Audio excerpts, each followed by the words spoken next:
watching Faith Unscripted, coming to you from the greater Chicago area. Now, here's Pastor Moses.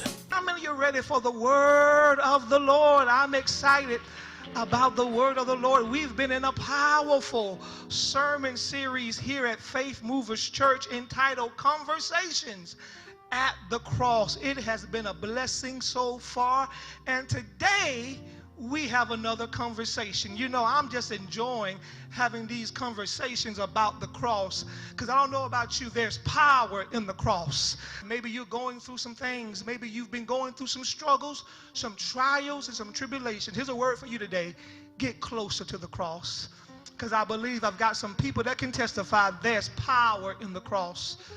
There's peace at the cross. You can experience the presence of the Lord when you get near that cross, and that's what we're going to be talking about today. We're going to be talking about the cross of Jesus Christ. So come on, I want you to go with me now as we continue this series, Conversations at the Cross, as we hear from the redeemed criminal. Be blessed and watch this. What's up, Faith Movers Church? My name is the redeemed criminal. Yeah, I call myself the redeemed criminal because before I died, I accepted Jesus Christ. And because I accepted Christ, I didn't die a criminal, I died a Christian. So I call myself the redeemed criminal. Yeah, I like that. You see, I'm here today by invitation of your pastor. He wanted me to come today to tell you about my personal experience with Jesus Christ. You see, I was crucified right beside Jesus. No, I wasn't on the same cross as him, but I was on a different cross, but I was right beside the Savior of the world. And I can't wait to tell you my story. I can't wait to tell you about my personal experience. But before I tell you about my personal experience with Jesus, let me first of all give you some background about my life. Because many people, you know, they hate on me. Many people are jealous of me because they say I got redeemed the easy way. You know, people hate and say, man, you lived all your life doing wrong, and then at the last minute, you want to change your life and give your life to Jesus Christ. And so people say that I'm not really redeemed. I didn't get redeemed the right way. They just hate, because understand, anytime before you judge someone's glory, you first need to hear their story. And come on, let's be honest. Everybody got a story. And even I got a story. And before you judge a person, you first need to hear about their story. Let me tell you about my story, because when you understand about my story, it will better help you to understand why I'm so happy about being redeemed. See, the first thing you need to know about my story is it was that I was neglected. Yeah, I was neglected. I didn't grow up in a perfect home. Matter of fact, my mama abandoned me when I was a little boy. She would rather live in the streets than raise her son. She left me at a very early age. I never met my father. Matter of fact, I heard that he was a criminal like me. Matter of fact, not only was my father a criminal, but his father was a criminal. And his father was a criminal. I guess you can say I was brought up in thuggery. Perhaps some say there was no chance for me. All my life I was neglected. No one never cared about me. And I felt that hurt my heart. That broke something on the inside of me. Because not only was I neglected, but secondly, I was rejected. I mean, come on, you know how it is. When people know you've been neglected, it's very easy for them to reject you. When people know that nobody loves you, it's really easy for them to treat you any kind of way. And that's what happened to me. After I was neglected, it seemed like everywhere I went, I was rejected. I mean, I tried to go to school. But they rejected me in school. I mean, I went to school and the teachers, they never really cared about me. Matter of fact, one of them told me that I was special needs and they placed me in certain classes and the teachers never really spent time with me. I could tell they didn't really care about me. So I got so tired of it, I just stopped coming to school altogether because I felt as if the school system rejected me. I tried to go into society, but they rejected me too. Every time I walked around somewhere, everybody looked at me funny. Because I got a low haircut now, but I used to have long dreads, and before I cut off my dreads, people were intimidated by me. I would go to the farmer's market to get some fruit, and they would have people following me around because I could tell they didn't want me to be around. I felt rejected by society. Not only was I rejected by the school system, not only was I rejected by society, but I was even rejected by the saints. Because I know you think I was just a plain thug, but I mean, I wasn't straight up heathen. I did know a little something about church. My grandparents who raised me, they tried to take me to church. But every time I walked into church, those Pharisees, those scribes and those religious leaders, they would look at me a certain way. They would always roll their eyes at me to let me know that they didn't want me to be there. Man, I felt so rejected. I was rejected by the school system. I was rejected by society. I was rejected by the saints. And the only place I could be was the streets, because I found a home in the streets. They didn't reject me. Everybody took me in. They looked out for me. And so literally, I started off on the streets, and you know how it is. I didn't start off doing no big stuff. I just started off, man, doing small crimes, selling a little weed. Started off, man, stealing here, stealing there, and then I started to grow and grow until I started doing the big crimes, and then I became one of Jerusalem's most wanted. Everybody was talking about me, and it all happened because I felt neglected and I felt rejected. But there's one more thing I want to tell you about my story, because not only was I neglected and rejected, but I did not feel as if I was protected. Because, yeah, man, my crimes, you know, they caught up with me. I was doing crazy stuff, and sooner or later, you know how it is, man, when you least suspect it, they bust in and they get you. And one of the times, man, the Jerusalem police, they caught me. I did something crazy. I did something big, and they locked me up. And I thought they would do right by me. But, man, they didn't even give me a real trial. Gave me some fake defense lawyer who really didn't want to be there. I guess they weren't paying him nothing, so he didn't really take my case seriously. They treated me as if I had no rights. They never allowed me to tell my side of the story. Matter of fact, I know people who live in a better neighborhood than I lived in who did the same crime I did. They got a tap on the wrist, and they gave me longer sentences. Every time I came out of the pen, I would go back in. I would come out and go back in. And one of the times, man, I did something crazy. I did something bad, and they put me in the jail. They gave me a fake trial, and they told me that I've been sentenced to capital punishment. Man, I couldn't believe it.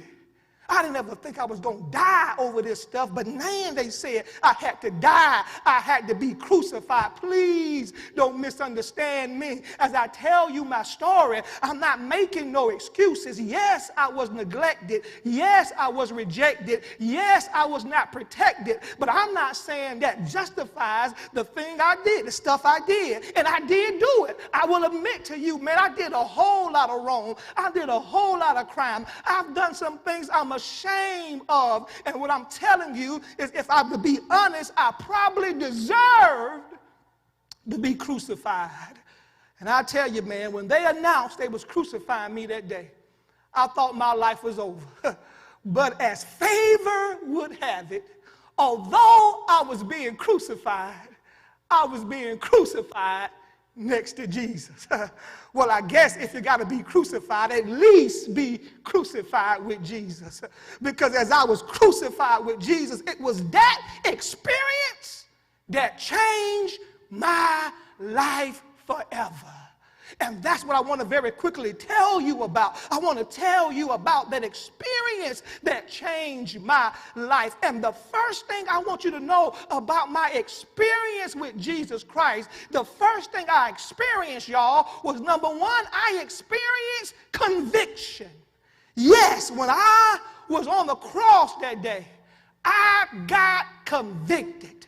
Because while I was on that cross, right beside Jesus, I was really for the first time able to see who I really was, and I was able to see who Jesus really was. Now, once again, I'm telling you, I knew a little about Jesus. I mean, although I live in the streets, even the streets knew about Jesus. I mean, everybody was talking about Jesus. Matter of fact, I had an auntie. She had a blood issue, and she had this blood issue for 12 years, and she had went to every doctor, and nobody could help her. But one day, she had an encounter with Jesus, and she touched the hem of his garment, and she was made whole. I'll never forget when she came home telling me about that story, trying to convert me to be a follower of Jesus, but I guess it wasn't time yet, so I kept on thugging. But on that day, although I knew a little about Jesus, it was something different when I was on the cross beside him.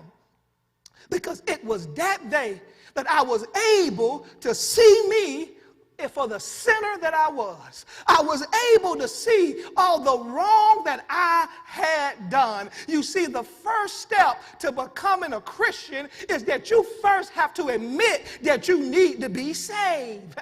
There's so many people who can't get saved because they refuse to admit that they did anything wrong. But I'm telling you, it is something about that cross that when you get close to that cross will convict you like it convicted me that day. That day on the cross beside Jesus, I was able to see myself for the sinner that I was. And that's why you got to talk about the cross. That's why you all got to tell people about the cross, because the cross convicts. It is the cross that will make people who are hard become into a soft. It is the cross that will change a sinner and make him into a saint. The cross has power to convict.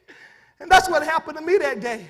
A cold-hearted thug got convicted about his evil ways. But not only did I experience conviction that day, but number two, I experienced correction. Yeah, because the correction that I experienced, it was twofold. Number one, of course, I had to correct myself, and I had to correct all the wrong that I had done. But secondly, I had to correct my boy who was on the other side of Jesus.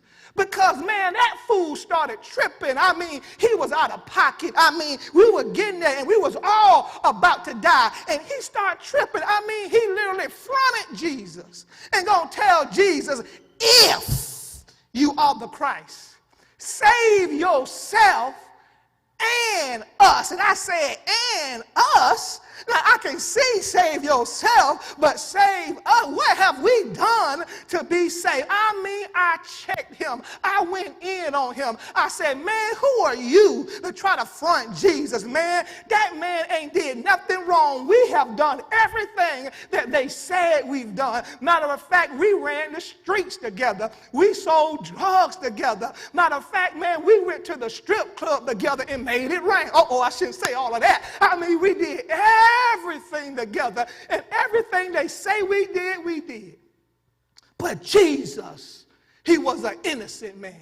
Man, that man did nothing wrong. All he did was heal people. All he did was love people. All he did was feed people. All he did was care for people. He did nothing wrong. He was an innocent man, and they were getting ready to kill him for something he did not do. And we did everything wrong. And I fronted him and said, you ought to be ashamed of yourself. I don't know what happened to me, man, but something came over me that I had to correct everything that was around me. And it was that day that I realized that when you are close to the cross, it will cause you to correct things that are around you. See, See, when you get close to the cross, there are certain people you can't keep in your life. When you get close to the cross, there are certain things you can't even do in your life. Why? Because the cross will demand that you correct some things around you. And maybe I'm talking to somebody who needs to change. Maybe I'm talking to somebody, you need to correct some things or some people in your life. Can I invite you to draw closer to the cross? Because when you draw closer to the cross will correct everything in your life. And that's what I experienced at the cross. I experienced conviction.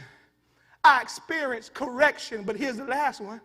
I experienced conversion. Yeah.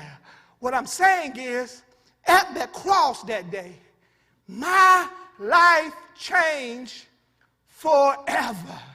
I mean, my life changed from being a criminal to being a Christian, from being a sinner to being a saint. And I never forget how it happened, because once I got through being bold and checking old boy, all of a sudden, something came up on the inside of me. And I asked Jesus a crazy request. I had no business asking him for this, because I knew in my heart that I really didn't deserve it. But I thought about it. If what they said about him is really true, maybe he will receive me for who I am. And so that day I gave him a crazy request. I said, Lord, when you enter into your kingdom, holler at your boy.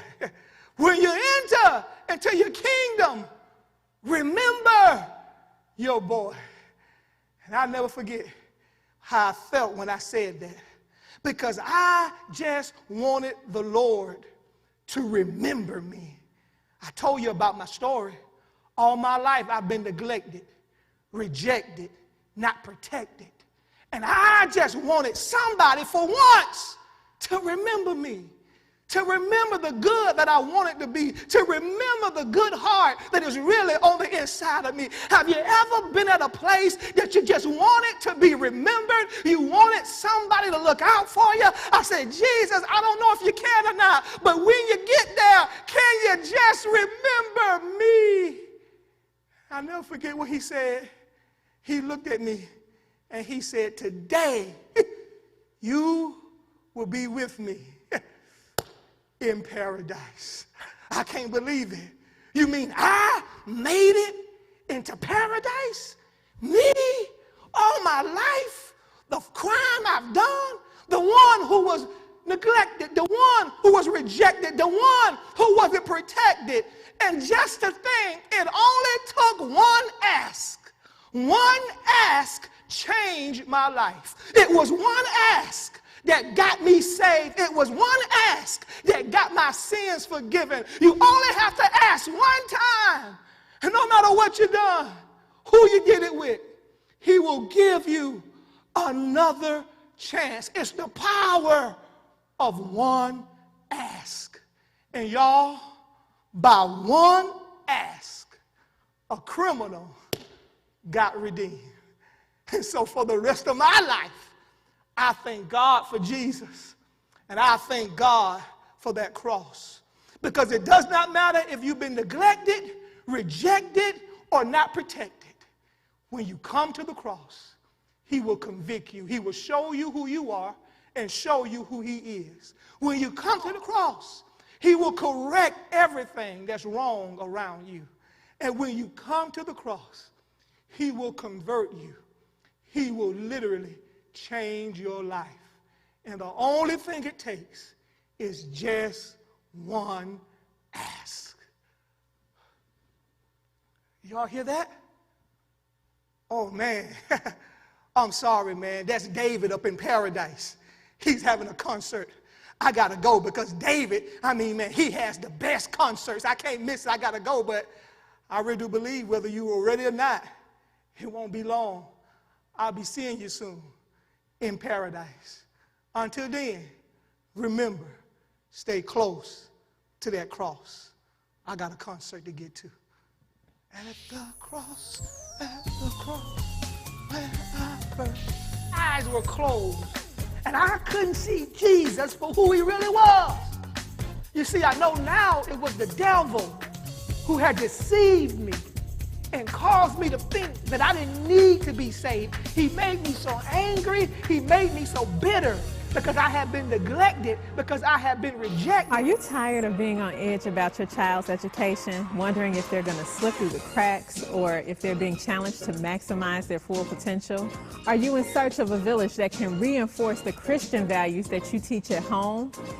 Does this sound like you or someone you know? Then Faith Movers Academy is the place for you. My name is Tylen and I'm in first grade. I love this school because I have the best principal in the world and teachers.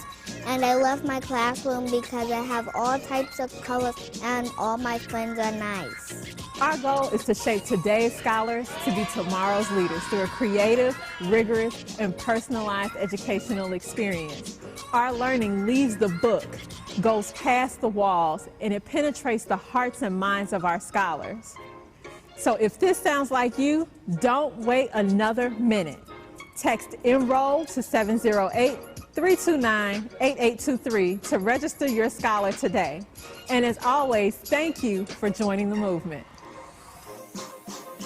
Join us every Sunday virtually at 8 a.m. or 11 a.m. on Facebook Live, live stream, or YouTube for a powerful, impactful word. Remember now, that's 2 opportunities to get your praise on at 8 a.m. or 11 a.m. every Sunday. Watch us live on Facebook or live stream. Faith Movers Academy wants to be part of your child's educational journey. At FMA, we believe every child is a scholar and every scholar has a divine purpose and gift from God. Birthed out of the vision of our senior pastor, Faith Movers Academy is an innovative, Christ-centered, culturally relevant academic institution that believes in personalized learning. At FMA, we believe in hands-on learning, exploring our world through field trips, and giving each scholar an educational experience tailor-made for their learning style. At FMA, Faith Movers Academy will serve children ages 3 to 4 and offer grades kindergarten through 5th grade. Registration is open. Drop by for a tour or come to one of our many open house opportunities. Support the vision. For more information, go to www.faithmoversacademy.org or call 708-279-1012. Remember, Faith Movers Academy, where we are building faith, developing scholars, and revolutionizing education. Join the movement. Thank you for watching Faith Unscripted with Pastor Moses. If you're ever in the greater Chicago area, Pastor Moses would like to personally invite you to see him live at Faith Movers Church. Faith Movers Church is located 25 minutes from the city of Chicago at 425 Exchange Street, University Park, Illinois, 60484. You can join us every Sunday at 11 a.m. and on Wednesday at noon and 7:30 p.m. We know this will be a transformational experience. Once again, thank you for watching Faith Unscripted with Pastor Moses. And remember, whatever you do, be a faith mover.